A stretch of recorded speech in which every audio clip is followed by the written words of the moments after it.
विमल पान मसाला ब्रँड हा Vimal group of इंडस्ट्रीजच्या अंतर्गत चालवला जातो. विमल कुमार अग्रवाल हे प्रसिद्ध ब्रँडचे मालक आणि अध्यक्ष आहेत. 1990च्या दशकात त्यांनी या बिझनेसची स्थापना केलेली आहे आणि कंपनीचं मुख्य कार्यालय नवी दिल्लीत आहे. अग्रवाल यांच्या नेतृत्वाखाली कंपनीने वेगाने विस्तार केला असून गुटखा, पान मसाला आणि वेलची क्षेत्रात विमल हे प्रमुख ब्रँड बनलेला आहे आणि सध्या विमल पान मसाला आणि विमल वेलची यांच्यासारख्या उत्पादनांचं विपणन करणं आणि देशव्यापी जाळं मजबूत करणं यांकडे या ग्रुपचं मुख्य लक्ष असतं आणि दररोज कोट्यवधींची उलाढाल असते. या विमल ग्रुपची कमाई आणि आर्थिक स्थिती पाहता आर्थिकदृष्ट्या हा ग्रुप अत्यंत मजबूत असल्याचं दिसून येतं आणि रिपोर्ट्सनुसार विमल ग्रुपचा एकूण वार्षिक महसूल 1900 करोड रुपयांवर आहे, अधिक असल्याचा अंदाज दर्शवला जातो आणि भारतातील एकूण पान मसाला आणि गुटखा उद्योगाची उलाढाल अंदाजे 42,000 ते 46,000 कोटी रुपये आहे आणि यांमध्ये विमलचा मोठा वाटा आहे. आणि तर कंपनीचे मालक विमल कुमार अग्रवाल यांच्या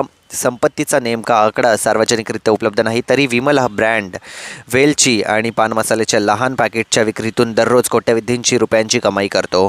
केंद्रीय आरोग्य मंत्रालयाच्या मते भारतातील 27 कोटीहून अधिक लोक तंबाखू किंवा पान मसाला उत्पादनाचं सेवन करतात. यामुळे भारत हा जगात तंबाखूचं सर्वाधिक सेवन करणारा दुसरा देश ठरतो. जय महाराष्ट्र मंडळी, नवीन असाल चॅनलला सबस्क्राईब करा. चला तर